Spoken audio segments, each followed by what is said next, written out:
Ada satu iklan yang menggelitik gua di situ ya.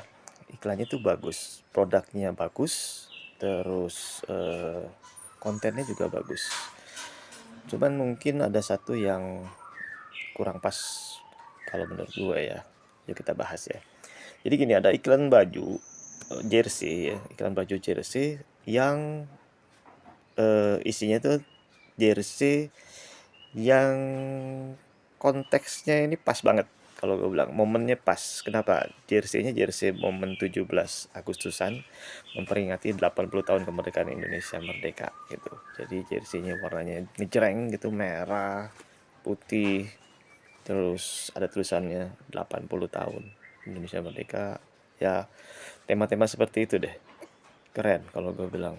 Em, Pas momennya, kemudian secara konteks pas ya, kemudian secara konten eh, desain baju tersebut sesuai juga dengan momen, eh, konten yang disampaikan di iklannya juga enak dilihat gitu ya, menarik gitu ya, disampaikannya juga presenternya keren gitu. Em, tapi ada satu yang rada ngeganjel buat gue ya gitu, yaitu ketika presenternya bilang gini, ini bajunya tadi ya itu, terus ada satu yang dia bilang ini bahannya tebel, nggak tipis.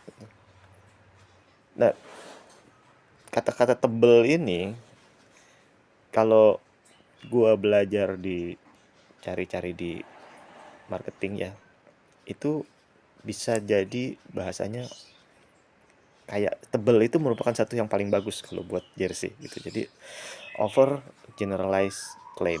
Jadi over generalize gitu ya.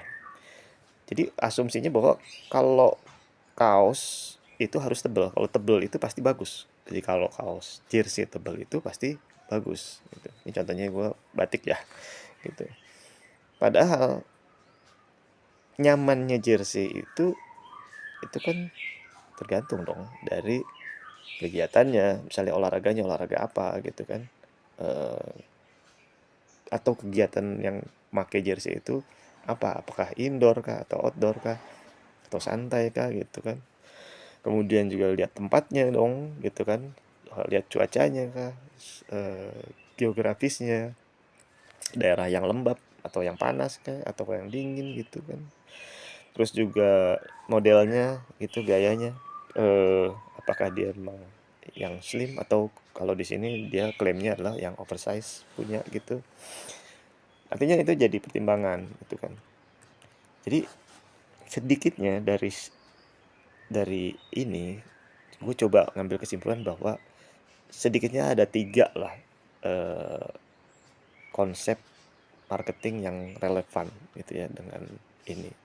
Kurang lebih salah satu poin-poinnya adalah yang pertama value misalignment itu. Jadi ini menjual nilai yang belum tentu diinginkan semua segmen pasar gitu. Jadi kalau dibilang ini tebel, mungkin ada orang yang bilang ah tebel, gerah gak sih gitu kan.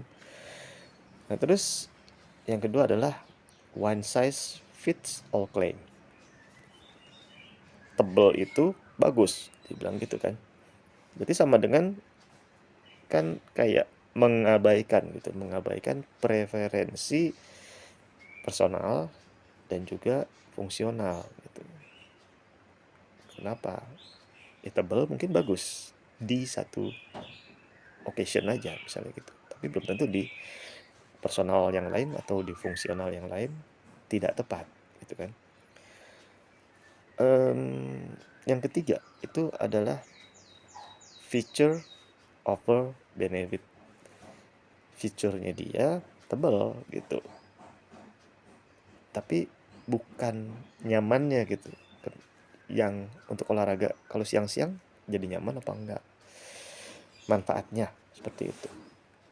Nah gitu teman-teman kalian ya. Jadi iklannya bagus, bahannya bagus, produknya juga bagus, momennya tepat, dan lihat di akunnya itu like-nya banyak.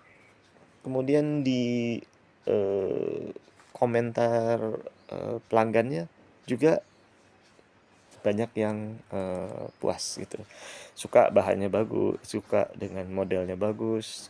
Kemudian ya satu juga ada yang komentar bahannya bagus, tebal, tapi nyaman dipakai. Oke, ini akhirnya gue merasa terjawab. Oke, boleh tebal, tapi dia memang harus nyaman gitu. Nah, bisa jadi misalnya yang disampaikan adalah daripada langsung bilang ini bahannya tebal gitu ya, atau memastikan bahwa ini pasti bagus karena bahannya tebal, kenapa nggak bisa dipakai bahasa lain, misalnya ini dipakai ini tetap bahannya tetap nyaman biarpun rada tebal misalnya gitu ya. Ya kalimatnya mungkin jadi panjang, tapi mungkin bisa dikemas pakai kalimat yang lebih pas gitu ya. Misalnya bahan ini cocok untuk outdoor, bisa, untuk indoor bisa gitu dengan ketebalan ini. Misalnya gitu. Untuk cuaca panas atau cuaca dingin bisa gitu. Atau misalnya juga bisa pakai bahasa yang nyambungin ke konteks momennya gitu ya. Misalnya kita pakai bahan yang seperti ini melambangkan, mengesankan kuat dan solidnya Indonesia di 80 tahun Indonesia merdeka ini gitu. Jadi menunjukkan kalau ketebalan bahan itu strongnya Indonesia saat ini gitu, karena momennya pas. Jadi fokusnya ke manfaatnya yang benar-benarnya dia, terus sesuai sama fungsinya, juga pas sama konteks perayaan Indonesia merdekanya ini gitu loh, teman sekalian. Nah jadi kalau dibilang jersey itu harus tebel, mungkin ada ukuran yang pas di jersey-jersey tertentu, di event-event penggunaan misalnya olahraga tertentu misalnya gitu ya. Jadi sesuai dengan tujuannya dia buat apa, terus kebutuhan penggunanya juga buat apa gitu. Jadi kalau klaimnya ini sampai ngunci gitu, ngunci persepsi orang gitu, ini kan jadi nah ini jadi pandangannya seperti mempersempit pasar gitu. Jadi seperti ya jadinya pasarnya jadi memang jadi sempit gitu. Nah sekarang teman sekalian, kita juga nggak lepas pasti dari pandangan syariat ya mengenai ini. Ada beberapa pelajaran yang bisa diambil mengenai ini, yaitu setidaknya ada 3 poin yang mau gue simpulkan. Yang pertama adalah bahwa menyampaikan pesan tadi, informasi tersebut, itu memang harus jelas, kemudian jujur ya, terhadap barang yang disampaikan gitu.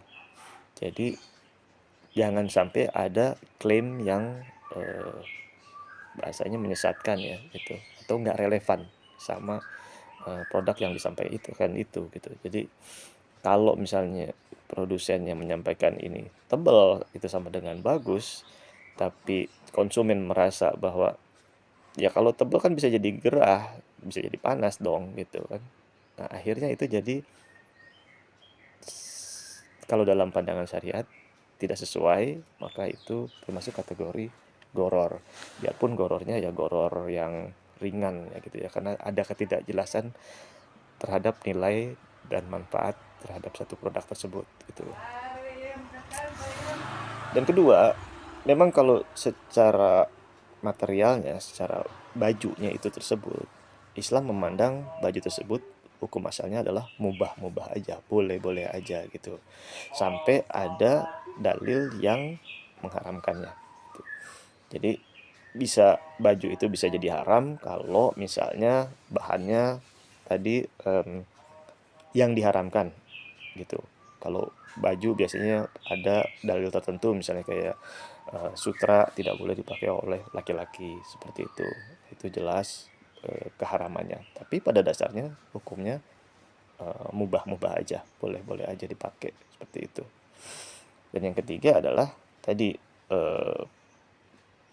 bagaimana mengelola baju tersebut gitu, kemanfaatannya tersebut gitu. Bagaimana juga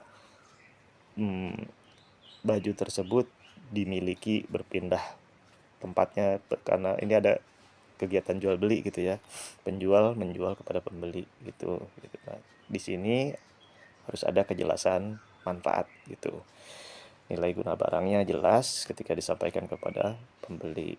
Kenapa? Karena ini juga merupakan syarat sahnya akad jual beli. Karena dalam konteksnya adalah jual beli.